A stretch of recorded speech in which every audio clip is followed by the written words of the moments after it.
पांडव स्वर्गारोहण के लिए चले गए। इधर परीक्षित जी जब राजा बन गए तो एक दिन वन में भ्रमण करने के लिए गए। एक काला पुरुष एक बैल को मार रहा था। उस बैल के 3 पैर टूटे हुए थे, एक पैर पे खड़ा था। ये बैल है धर्म, और कलयुग में धर्म के 3 पैर टूट गए हैं, एक पैर पर टिका हुआ है। जैसे परीक्षित जी ने देखा तो उस काले पुरुष को ललकारा, बोले तू कौन है और तुझे पता नहीं है? ये पांडवों का राज्य है और पांडवों के राज्य में कोई अधर्म नहीं कर सकता। तू इस बैल को क्यों मार रहा है? बैल से पूछा कि ये कौन है, तो बैल तो कुछ बोला नहीं। परीक्षित जी ने धनुष बाण उठाए और जैसे ही उस काले पुरुष को मारने को हुए तो वो परीक्षित जी के पैरों में गिर पड़ा। बोला मैं आपकी शरण में हूँ, आप मेरी रक्षा कीजिए और मैं कलयुग हूँ, मुझे रहने के लिए कोई स्थान बता दो।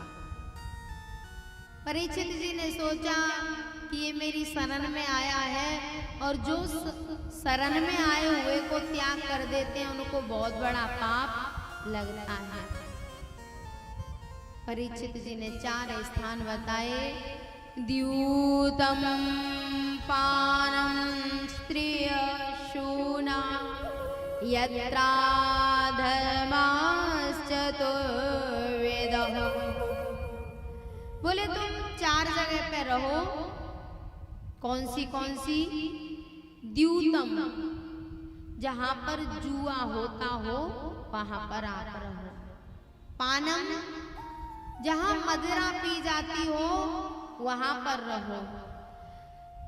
जहां पर नारियों पर अत्याचार होता हो, पराई नारी को गलत दृष्टि से देखा जाता हो वहां पर रहो। और चौथा, जहां हिंसा होती हो। कलयुग ने कहा महाराज आपके राज्य में तो ये 4 ही स्थान नहीं है और आपने सब स्थान बुरे बुरे बताए हैं, कम से कम एक स्थान तो अच्छा बता दो। तब परीक्षित जी ने कहा ततो नृतम मदम कामम रजो वैरम च पंचमम। बोले जो धन अधर्म से कमाया जाता हो, झूठ छल कपट से कमाया हो, ऐसे धन में जाकर रहो। बहुत से लोग सोचते हैं कि सोना बताया था, ये सोना वैभव में ही तो आता है। और जो वैभव, चाहे खेत हो चाहे घर हो, अरे ऐसे समझ लो कि बहुत से लोगों की आदत होती है, चाहे अपना 100 बीघा खेत पड़ा है, लेकिन अगर बगल में होके दगरा गया है ना, तो फिर दगरा 4 साल में बचने वाला कहाँ चला जाएगा भैया? कहीं उड़ जाएगा क्या? वो उसको काट काट के अपने खेत में ही मिला लेते हैं। जो ऐसा अधर्म का जो वैभव हो उसमें सारी संपत्ति आती है, केवल सोना नहीं। और बहुत से लोग कहते हैं कि सोने में कलयुग का वास होता है। जो सोना हमने खून पसीने की कमाई से बनवाया है उसमें कलयुग का वास नहीं रहता। हाँ, जो अधर्म से बनवाया है, चोरी कर करके बनवाया है, उसमें कलयुग का वास रहता है।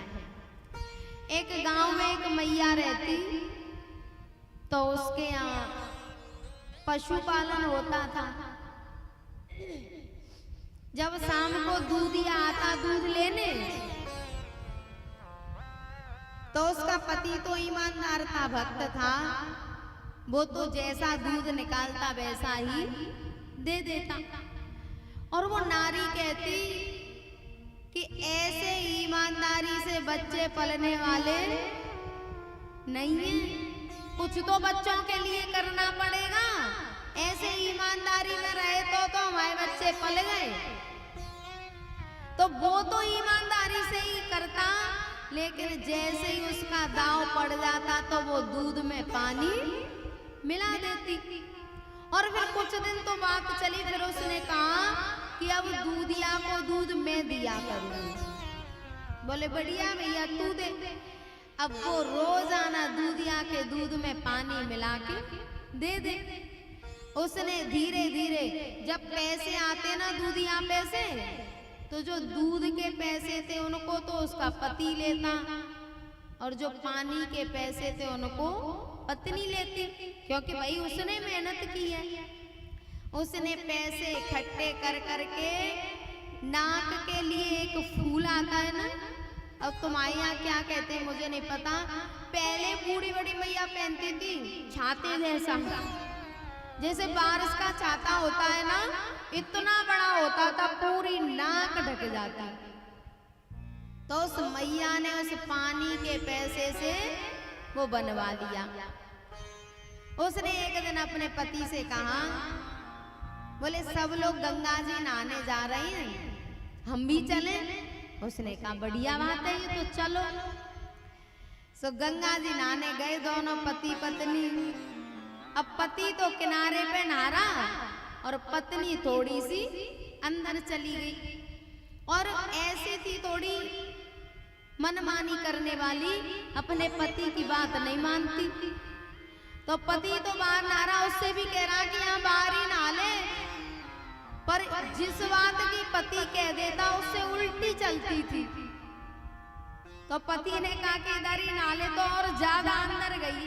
क्यों? बढ़िया कमाई की, मेहनत की कमाई से आए हैं, खूब अंदर नहाएंगे, क्या डर है? उसने कहा बढ़िया है भैया नहा ले। जैसे थोड़ी अंदर जाके उसने डुबकी लगाई, तो गंगा जी में तो जल जीव रहते हैं, कछुआ मछली आदि। तो कछुआ ने उसकी नाक में देखा पीला पीला फूल, उसने समझा कि कोई खाने की वस्तु है। तो कछुआ ने नाक समेत तो उसको, अब उसमें से निकली तो चिल्लाने लगी, कट गई कट गई कट गई। उसके पति ने देखा क्या कट गई, देखे तो उसकी नाक कट गई।